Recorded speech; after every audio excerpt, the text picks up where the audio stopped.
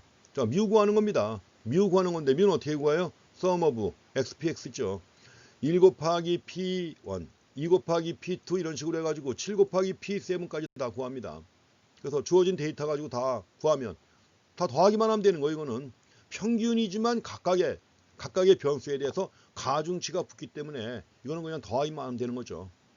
x 곱하기 px를 다 더하면 되는 거죠. 2.512가 나옵니다. 그래서 평균적으로 가구당 인원수가 2.5명이다. 또 마찬가지로 분산을 구합니다. 분산을 갖다 구하는데 여기서 이제 시그마 스퀘어드 해가지고 sum of x mu 스퀘어드 곱하기 px 해가지고 식이 나와 있습니다. 물론 이제 간편 공식이 있지만 간편 공식을 사용하지 않고 개념을 이용해서 직접 구한 거예요. 자, 평균은 여기서 구해졌죠. 2.512. 그러니까 1-2.512의 제곱 곱하기 0.268. 또 2-2.512 한 다음에 제곱한 다음에 0.333 이런 식으로 다 구한 거예요. 해가지고 이제 합치니까 뭐 다 합칩니다. 썸업이에요. 다 합치니까 얼마가 나와요? 1.954가 나와요. 분산은 1.954다 해가지고 이렇게 구할 수가 있습니다. 자, 이제 가장 중요한 내용입니다. 기대치와 관련해 가지고 기대치, 모평균이 기대치인데 X의 기대치인데 기대치의 법칙이 있습니다. 근데 기대치의 법칙도 이거 아마 고등학교 때 배우셨을 거예요.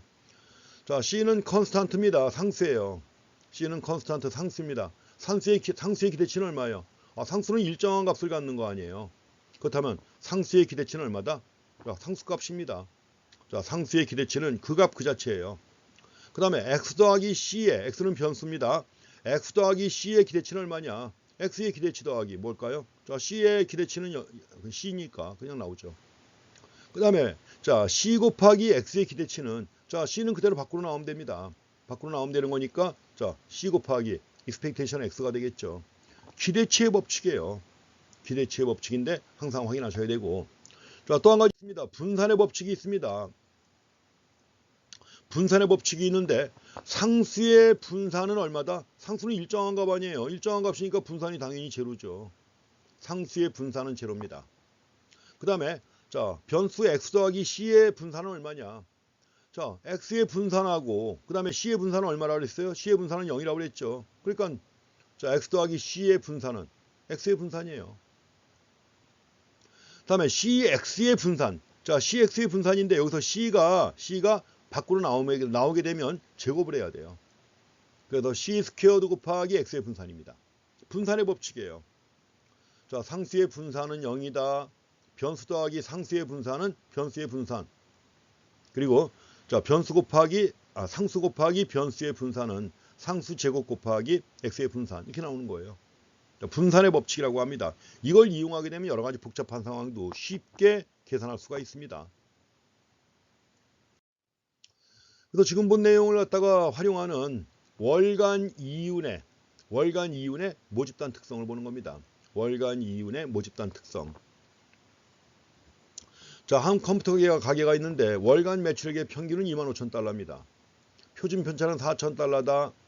이윤은 매출액의 30%에서 고정비용 6,000달러를 빼서 계산한다. 매출액의 30%입니다. 매출액의 30%인데 거기서 고정비용 6,000달러를 빼서 계산된다. 자, 물어보는 얘기는 월간 이윤의 평균 기대치죠. 그 다음에 월간 이윤의 분산이 아니라 표준 편차를 구하라고 했습니다. 이걸 구하는 거예요. 월간 이윤의 분산과 평균과 자, 표준 편차를 구하라. 일단 제일 먼저 나온 자, 변수가 월간 매출액이죠. 월간 매출액을 갖다가 x라고 합시다. 월간 매출액을 x라고 하면 자, 평균이라고 그랬죠. 평균이라고 했으니까 expectation x가 얼마예요? 25,000입니다. 그럼 y를 월간 이윤이라고 합시다. y를 월간 이윤이라고 한다면 월간 이윤은 뭐예요? 매출액의 30%에서 매출액의 30%니까 뭐예요? 0.3x죠. 자, 고정비용 6,000달러를 빼라고 그랬죠. 자, 빼기 6,000달러입니다. 그래서 x 월간 매출액이고 expectation x는 25,000달러다. y는 월간 이윤인데 y는 0.3x 마이너스 6,000이다. 이렇게 해서 이제 그 기본적 관계가 정리가 됐습니다. 그럼 이걸 가지고 이제 물어보는 내용 구할 수 있죠. 자, 먼저 월간 이윤의 기대치입니다. 월간 이윤의 기대치예요. 이윤의 기대치니까 뭐예요? expectation 0.3x 마이너스 6,000 아니에요. 그렇죠? 처음 이렇게 나왔었죠. 자, expectation 0.3x 마이너스 6,000이다. 그럼 어떻게 하면 돼요? expectation 0.3x 빼기 뭐예요? 자, 상수의 기대치는 얼마다? 상수가 그대로입니다. 상수의 기대치는 상수가 그대로니까 빼기 그냥 6,000이죠. 그럼 여기서 3.0이 밖으로 나와야죠. 3.0이 0.30이 밖으로 나와야죠. 그러니까 0.30 곱하기 expectation x 빼기 6,000이죠. 자, 기대치의 법칙 두 가지 다 이용했습니다. 기대치의 법칙 2와 3을 갖다 이용해가지고 구했죠. 그러니까 이제 값은 0.3 곱하기 x가 25,000달러고 빼기 6,000입니다. 그러면 자, 이윤의 기대치가 얼마라는 얘기예요? 1,500달러입니다. 그래서 월간 평균 이윤은 1,500달러다 이렇게 나옵니다. 자, 다음에 이제 여기 x의 분산이에요. x의 분산인데 x가 얼마예요? x가 4,000제곱이다. 4,000제곱. 4,000제곱이고 4,000제곱 이퀄 1,600만이다. 1,600만이다. 이렇고. 그 다음에 이제 y의 분산은 어떻게 되는 거예요? y의 분산은 자, variance 0.3x 더하기 마이너스 6,000. 넣어줘야죠. 자, 분산 법칙을 이용합니다. 분산 법칙을 이용해서 구하게 되면 자, variance 0.3x는 0.3이 밖으로 나오면서 어떻게 된다고 그랬죠? 제곱된다고 그랬죠. 0.3 제곱 곱하기 variance x입니다. 그래서 0.3 제곱 곱하기 variance x는 여기서 계산됐죠. 여기서 계산된 거 variance x를 갖다 집어넣게 되면 variance y는 자, 144만이 나옵니다. 144만. 근데 구하는 게 분산이 아니라 뭐 구하라고 그랬죠? 표준 편차 구하라고 그랬죠. 그래서 이제 표준 편차는 분산의 의미 아닌 제곱근이라고 그랬습니다.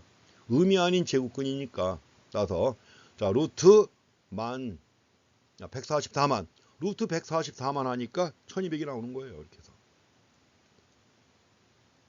그래서 월간 이윤의 모집단의 특성을 자, 이런 식으로 구했습니다. 자, 이제 다음에는 자, 확률 변수가 두 개인 경우입니다. 확률 변수가 두 개인 경우를 갖다 우리가 이별량이라고 그래요. 이별량 확률 분포라고 합니다. 그래서 이별량 확률 분포 해가지고 바이베리에이트 그래서 바이베리에이트 디스트리뷰션이라고 하는 거예요. 그 이건 이제 두 변수의 조합에 관한 내용입니다. 두 변수의 조합들에 관한 확률을 제공하는 겁니다. 그래서 갖다 이별량 확률 분포라고 합니다. 다른 말로 두 변수의 조합이기 때문에 결합이라는 말을 써가지고 결합 확률 분포라고도 합니다. 이별량 확률 분포 같은 말로 결합 확률 분포라고 불러요. 여기서 이제 x하고 y의 결합 확률 분포인데 x하고 y의 결합 확률 분포는 x하고 y의 모든 쌍 페어입니다. 모든 쌍에 대한 결합 확률이에요. 그래서 x와 y의 결합 확률 분포는 x와 y의 모든 쌍에 대한 결합 확률 뭐예요? probability xy죠. probability xy고 x가 x값이 x고 y값이 y일 확률이에요. x값이 x이면서 y값이 y일 확률. 이걸 나타내는 자, 표 또는 공식이 되겠습니다. x와 y의 결합 확률 분포 해가지고 probability x equal xn, y equal y 이를 나타내는 표 또는 공식입니다.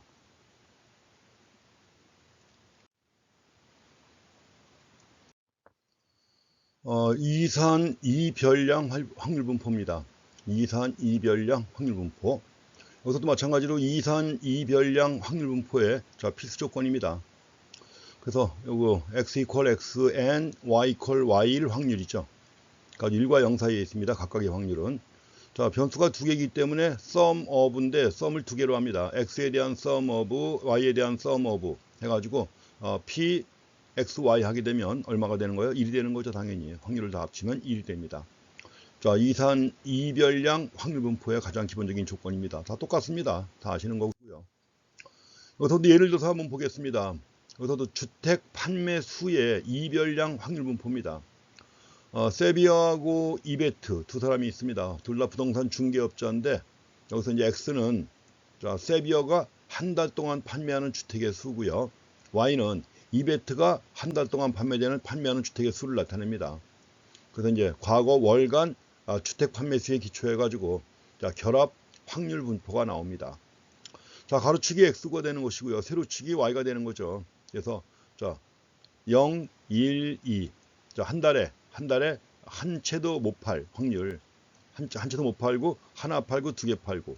Y의 경우에도 하나도 못 팔고 하나 팔고 두 개 팔고 해 가지고 결합 확률표를 만들었습니다. 가지고 결합 확률 분포를 갖다 구했는데 둘이 모두 한 채도 팔지 못할 확률 0.1입니다.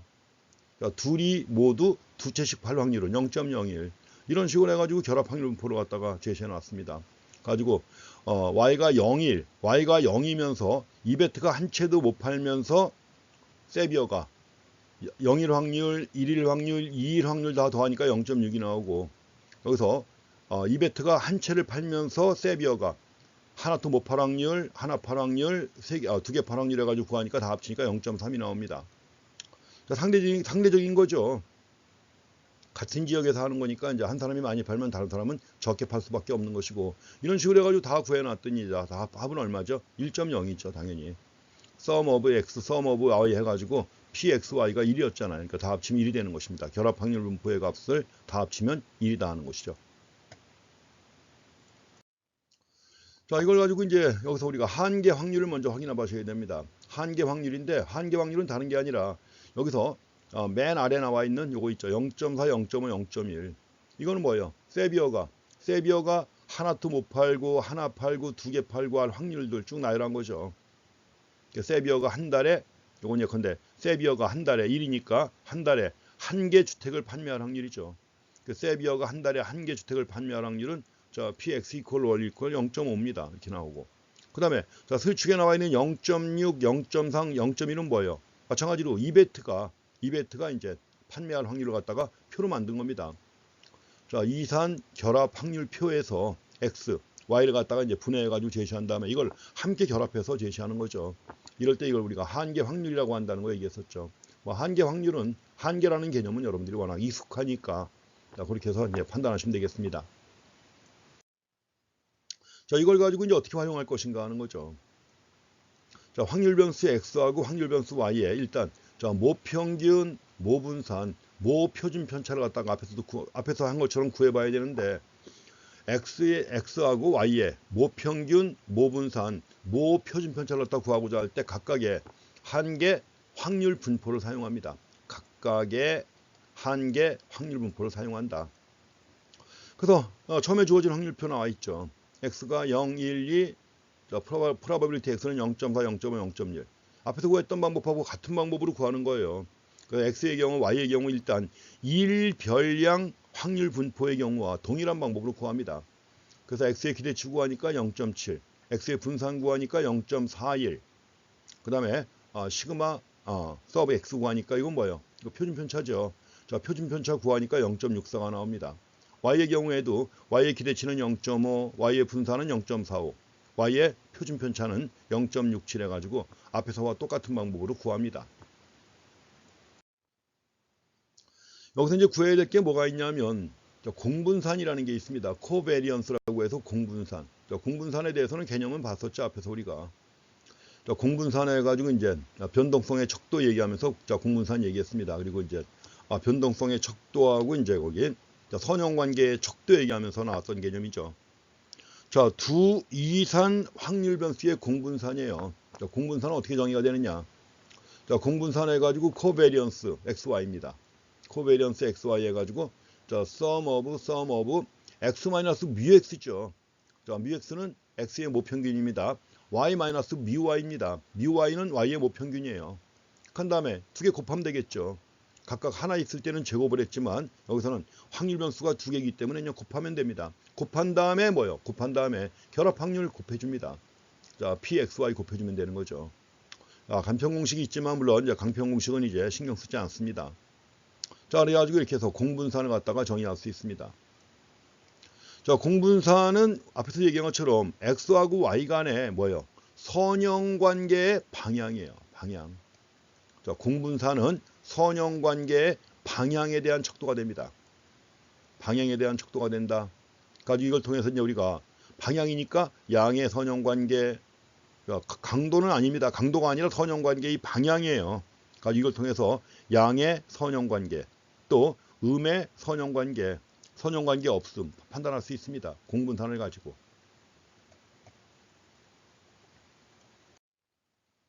자, 다음에 이제 공분산을 가지고 구할 수 있는 게 상관계수가 있었죠.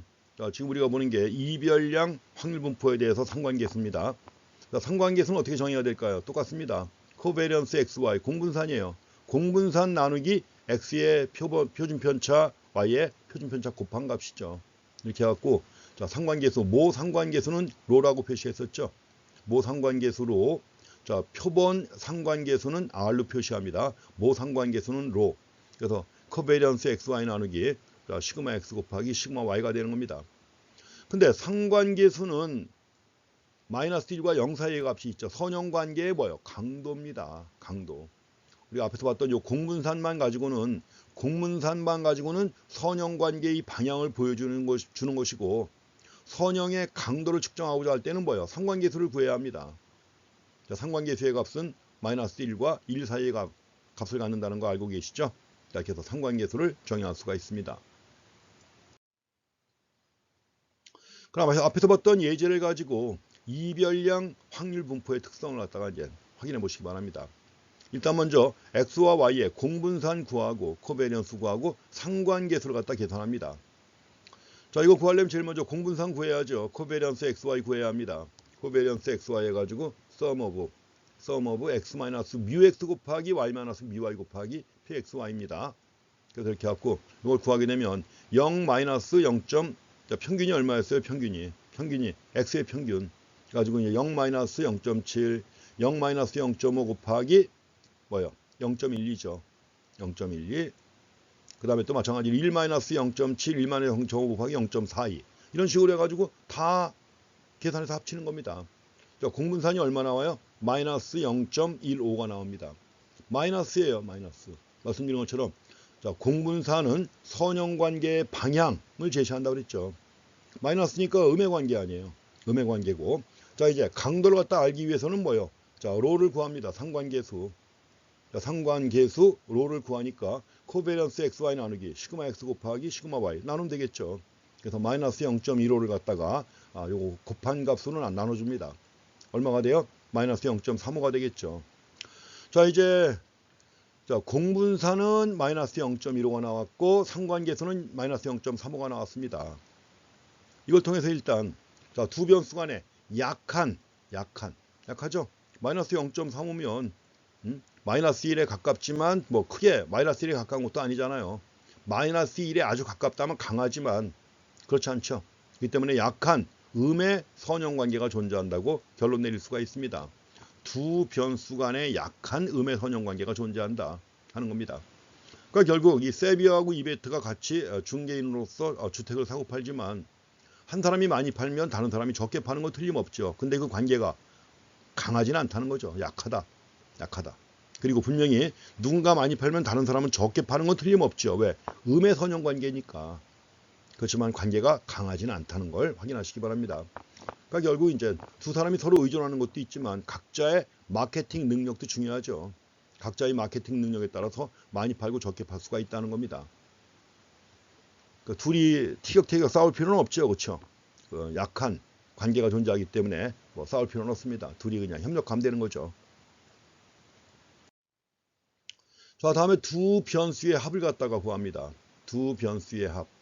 그래서 자, 임의의 이별량 확률분포로부터 이별량 확률분포로부터 임의의 두 변수의 조합에 관한 확률분포도 구할 수가 있습니다. 임의의 랜덤이죠. 임의의 두 변수의 조합에 관한 확률분포입니다. 그래서 앞에서 봤던 결합 확률분포를 이용해 가지고 x 더하기 y의 확률분포예요. x 더하기 y의 확률분포. 여기서 먼저 임의의 두 변수의 조합에 관한 확률분포인데 x 더하기 y의 확률분포 해가지고 x 더하기 y가 2. 2는 세 가지가 있죠. 0 더하기 2, 1 더하기 1, 2 더하기 0 있죠. 세 가지입니다.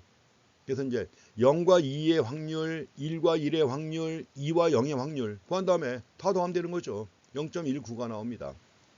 그래서 x 더하기 y의 확률 해가지고 나오는데 지금 여기서 구한 건 이거죠. 2일 확률 구한 겁니다. 둘 다 한 채씩 판매할 확률. 아니 둘이 합쳐가지고 두 채 판매할 확률이죠. 그 둘이 합쳐가지고 네 채 판매할 확률은 거의 없었죠. 아까 0.01 나왔었죠. 그래서 이런 확률은 매우 작다는 겁니다. 해가지고 이렇게 해서 x 더하기 y의 확률 분포를 갖다 구했습니다. 그럼 이것도 이제 우리가 앞에서 봤던 기대치의 법칙과 분산 법칙을 이용해 가지고 좀 더 쉽게 구할 수가 있습니다. 그래서 지금 우리가 본 결론을 갖다가 기대치, 분산, 기대치의 법칙을 이용해서 구할 수 있는 방법이죠. 그래서 두 변수 합의 확률 분포를 이용해 가지고 x 더하기 y의 기대치, x 더하기 y의 분산과 분산 나왔으니까 표준표차 구할 수 있죠. x 더하기 y의 기대치는 좀 전에 봤던 표 갖고 구할 수 있습니다. 좀 전에 봤던 표 가지고 0일 확률은 0.12. 둘이 합쳐갖고 네 채 팔 확률 0.01이었죠. 이런 식으로 해갖고 가운데 있는 거 다 더합니다. 다 더하면 얼마예요? x 더하기 y의 기대치는 1.2입니다. x 더하기 y의 기대치는 1.2. 마찬가지로 x 더하기 y의 분산도 같은 방법으로 구합니다. 0 마이너스 여기 1.2가 나왔으니까 1.2 집어넣어가지고 0 마이너스 1.2의 제곱 곱하기 0.12. 이런 식으로 해가지고 마찬가지로 4 마이너스 1.2의 제곱 곱하기 0.01이었죠. 구하게 되면 x 더하기 y의 분산은 0.56이 나옵니다. 0.56 나오니까 당연히 표준편차는 루트 0.56 하면 구할 수 있는 것이고요. 이렇게 해서 구할 수가 있습니다. 여기서도 이제 두 변수 합의 기대치의 법칙, 분산 법칙을 정리해 볼 수가 있습니다. 두 변수 합의 기대치의 법칙과 분산 법칙입니다. 두 변수 합의 기대치는 얼마일까요? 각각의 기대치를 더한 겁니다. x 더하기 y의 기대치는 x의 기대치 더하기 y의 기대치예요. 그 다음에 x 더하기 y의 분산인데 각각의 분산에다가 뭐가 있어요? 공분산이 있잖아요.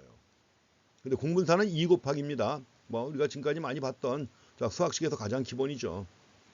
그래서 x 더하기 y의 분산은 x의 분산 더하기 y의 분산 더하기 2 곱하기 코베리언스 xy입니다.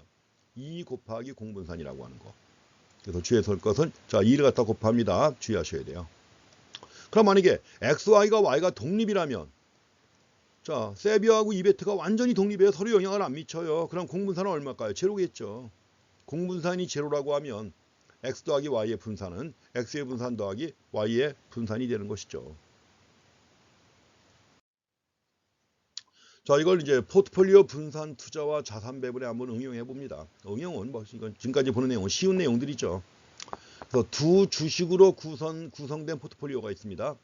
두 개의 주식으로 구성된 포트폴리오의 기대 수익률과 그 다음에 요 기대 수익이니까 평균이죠. 평균이고 수익률의 분산을 갖다 구하는 겁니다. 여기서 수익률의 기대치 구하는 겁니다. 포트폴리오의 수익률입니다. RP는 포트폴리오의 수익률인데 기대치예요. 기대치인데 당연히 뭐예요? 이건 가중치입니다. 가중치. W1 곱하기 expectation R1 더하기 2의 가중치 W2 곱하기 expectation R2죠. 이 구합니다. 마찬가지로 분산도 같은 방식으로 가면 되겠죠. 분산의 경우에도 이제 W1 스퀘어 variance R1 W2 스퀘어 variance R2 해가지고 이 공분산이 있어요. 이 공분산이 있습니다. 2 곱하기 W1 곱하기 W2 코베리언스 R1 R2죠. 이렇게 해서 이제 구할 수가 있습니다. 여기서 이제 우리가 관계에서 보는 게 이거 중요합니다. 상관관계가 감소해요. 상관관계가 감소함에 따라 감소한다는 얘기는 뭐죠? 1에서부터 마이너스 1쪽으로 가까워진다는 거죠. 상관계수는 1과 0, 마이너스 1 사이에 있습니다. 1과 마이너스 1 사이에 있어가지고 상관계수가 감소하게 되면 즉 1에서부터 마이너스 1에 가까워지는 거죠. 자, 포트폴리오의 분산과 표준 편차는 감소하게 되어 있습니다. 이거 확인해 주세요. 자, 포트폴리오입니다. 자, 상관계수가 감소하게 되면 포트폴리오 수익률의 분산과 표준 편차는 감소합니다. 투자의 가장 기본적인 거죠. 자, 우리가 포트폴리오 구성하는 이유가 뭐예요? 분산 투자하는 겁니다. 분산 투자해가지고 위험을 줄이고자 하는 거죠. 위험을 줄이기 위한 것이기 때문에 따라서 이 관계에서 기대할 수 있는 게 이겁니다. 상관계수가 감소하게 되면 포트폴리오 수익률의 분산과 표준 편차는 감소한다는 거. 자, 확인하시고. 그러니까 이제 포트폴리오 구성을 잘 해야 되는 거죠. 포트폴리오에 포함되어 있는 주식 어떻게 배합할 것인지 이걸 잘 해야 되는 겁니다. 이걸 하기 위해서 여러 가지 통계학적 분석을 해본 다음에 그 다음에 두 개의 주식을 선택해야죠. 자, 현실에서의 포트폴리오 분산 투자가 나옵니다. 현실적으로 포트폴리오 분산 투자를 갖다 하려면 엄밀하게는 뭐예요? 투자 대상들의 기대 수익률을 알아야죠. 자, 수익률 분산 또는 표준 편차도 알아야 됩니다. 자, 투자 대상들의 수익률 들간 공분산도 알아야 돼요. 근데 이러한 모습을 어떻게 할 수 있느냐? 가장 일반적인 방법은 과거의 데이터입니다. 이용할 수 있는 게 이거밖에 없죠. 과거의 역사적 데이터밖에 없습니다. 그러니까 역사적 데이터로 구한 표본 통계량, 표본 통계량을 구해가지고 표본 통계량을 구해가지고 이걸 바탕으로 해서 구하고자 하는 모수들의 추정치로 사용하는 것입니다. 자, 표본 통계량을 가지고 구하고자 하는 모수들의 추정치들로 사용하는 것이 가장 일반적인 방법입니다. 그렇지만 실제로 포트폴리오 분산 투자 요새 동학개미니 뭐니 해가지고 개인 투자자가 엄청 증가했습니다. 개인 투자자가 증가하면서 그냥 책들도 많이 나왔습니다. 주식 투자 무작정 따라하기 등등 해가지고 나와 있고, 그 중에는 또 인하대 예전 교수님 중에 하나가 이제 그쪽에 눈이 밝은 분이 있어 돈 많이 벌었습니다. 돈 많이 버는 사람들, 이런 사람들의 말이 중요하죠. 가지고 인터넷상에서도 유튜브 통해서도 아주 팔로워가 굉장히 많은 강의를 사용하고 있다는 걸 저도 들은 바가 있는데, 실제로 그렇습니까? 그렇습니다. 중요한 게 그거죠. 실제로 투자를 해가지고 수익을 크게 올린 사람들 말, 이게 중요하죠. 그런데 인하대에서도 과거에 증권 투자론, 부동산 투자론 강의했던 분들이 있습니다. 경영학과에. 그분들이 진짜 빠삭해요. 이론은 빠삭한데 그분들이 과연 투자해서 돈 벌었냐? 아닙니다. 돈 못 벌었어요. 진짜 날리기도 했고, 보증 잘못 써갖고 날리기도 했고 말년에. 그러니까 막상 투자론을 강의했던 분들은 돈을 못 벌었는데, 투자론과 관계없는 다른 거 했던 분들은 실제 투자를 해서 돈을 많이 벌었단 말이에요. 그러면 돈 번 경험이 중요한 거죠. 그러니까 이제 그런 분들의 강의에 사람들이 많이 몰리는 겁니다. 근데 강의 내용은 뻔합니다. 뻔한 거예요. 투자에서 가장 기본적으로 언급할 게 없어요. 다 뻔한 얘기입니다. 장기적으로 투자해라 이런 얘기들인데, 되게 투자하는 사람들이 단기 돈 놓고 돈 먹기도 해가지고 빨리 투자한 다음에 왕창 오르면 팔려는 이런 생각들밖에 없기 때문에 실패하는 거죠. 어쨌든 간에 현실 투자는 그렇습니다. 포트폴리오 굉장히 중요합니다. 이런 흐름도 좀 파악해야 될 것이고요. 이번 시간은 여기까지 하겠습니다. 그 뒤에 이제 우리가 이산 확률 분포의 대표적인 사례로 이항 분포하고 포화성 분포 등등 나오는데, 그 이항 분포하고 포화성 분포에 대해서는 2교시에 이어서 하겠습니다. 그리고 이제 앞에서 봤던 것처럼 연속 확률 분포가 중요한데, 연속 확률 분포는 7주차에 하겠습니다. 이 시간 여기까지 하겠습니다. 수고했습니다.